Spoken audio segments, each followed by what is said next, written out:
So today we're assembling the timber frame. We've got all of our cuts completed, and now we're going to start the assembly and the tip-up process here.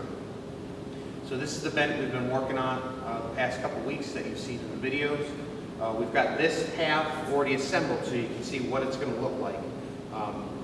We've test fit all the connections. Everything fit very well. Then we went ahead and we drilled and installed all the trunnels, or wooden pegs, whichever you want to call them. So each connection, so we've got all these different connections here. Each one gets at least one trunnel to help hold it all together. These are 1-inch trunnels. We make them here. Typically a trunnel, here. Typically in timber frame, trunnels are made out of a hardwood, so usually oak. But here we're using a softwood. I cut these here out of 2x4s. We want them to be softwood, so that way we can ultimately take this whole thing apart. We're drilling all of these connections in place. So usually on a timber frame, what would happen, they'll do a process called draw boring. Draw boring is where before you fit the pieces together, say if I was going to fit this king post here, the cross beam, before the king post went in, I would drill the hole for the trunnel. Then I would fit the king post, make a mark where the trunnel would meet and where the holes on the cross beam line up. And then once you take that king post back out, you would offset the hole by roughly 1/8 of an inch. And what that's going to do is that's going to make a very tight connection for that trunnel to go down through. And that's actually going to take that king post and pull it and draw it together. That's why they call it draw boring. Here we are not draw boring these connections because we have to take this apart. So over here, we're going to get into the assembly so you guys can see the assembly process. We've got our column, cross beam, knee brace, and our rafter that all need to go together here. We're going to assemble it, we're going to drill the holes for the trunnels, and we're going to drive the trunnels through, and then it'll be ready to tip up. So I'm going to go ahead and start fitting these connections.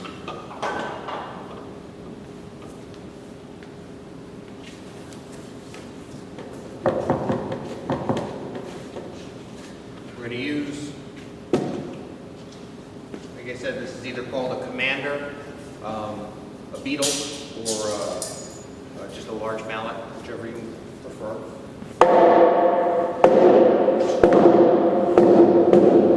And you see how they all start fitting together. You want to make sure it's square, but what I was telling at least my class was when you get into a timber frame in a situation like this, you've got to be conscious of all your parts and pieces because you want to go ahead and you want to make that connection. But now what about our knee brace?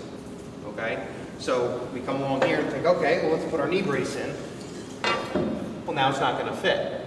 So with a timber frame, a lot of times you have to drive multiple pieces together all at the same time. So what we'll do,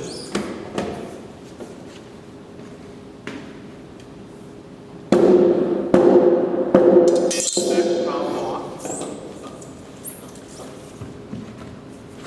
I'm going to get the knee brace set in the cross beam here, and then we're going to line things up with the column here. We're going to get it started.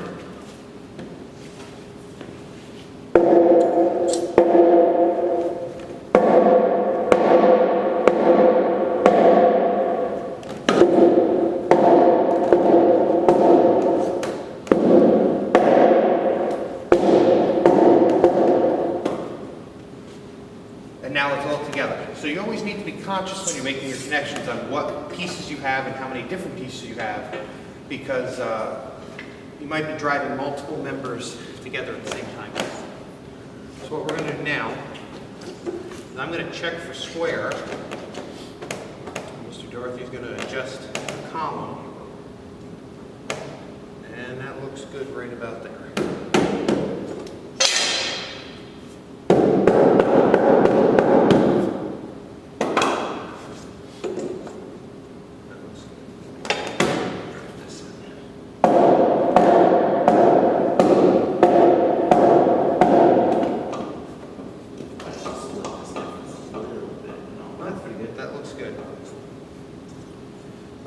Careful when you're driving your knee braces because, as you saw in the videos, the tenons are at an awkward angle.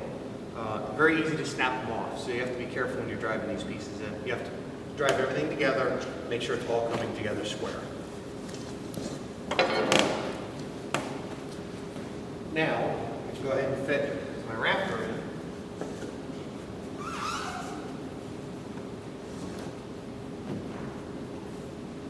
And the bird's mouth is going to sit right down on top of that column.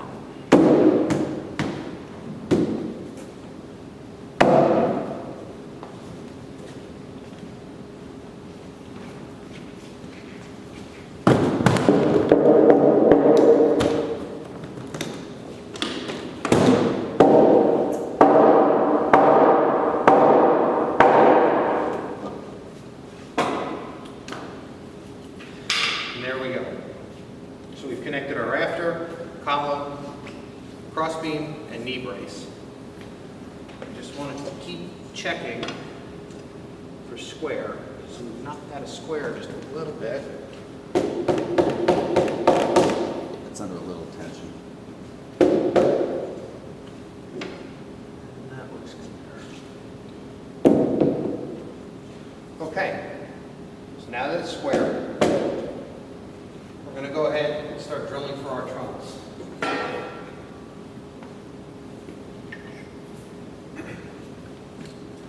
What I've got here is an electric drill with an 18-inch auger bit. This is a 1-inch diameter bit for our 1-inch trunnels. Nice long bit so that way we can get all the way through the material. We don't want to damage the bit. It's going to come down hit the concrete, so I just put a board underneath. And then, I've already gone through here and marked what would be the center of all of our tenons. So on the knee brace I did, on the cross beam, again up top on the rack. So now what I'm going to do is after, like I said, I went through and made my marks.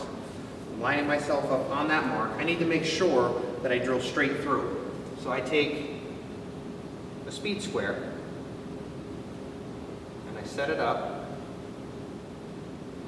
So then that way, I can just keep myself lined up here.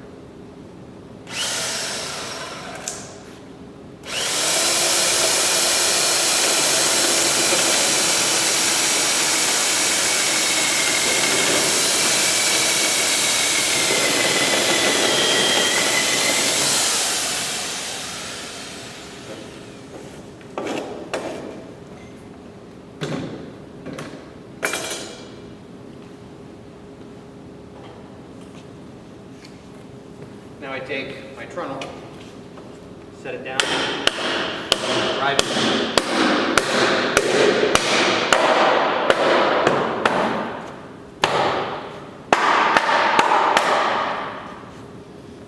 There you go. So we're going to continue that process with the knee brace, crossbeam, and the rafter. The only difference here with the rafter is the trunnel sizes are different. We've got a 3/4 inch trunnel on the top. And then here at the rafter tail, we're going to be drilling directly through the top of the rafter into the top of the column at an angle. And then that way, that trunnel is going to resist the column shifting, and by going in at an angle, it prevents the rafter from wanting to pull up in high winds. So we're going to go through and drill the rest of these, and then we'll be ready to tip it up.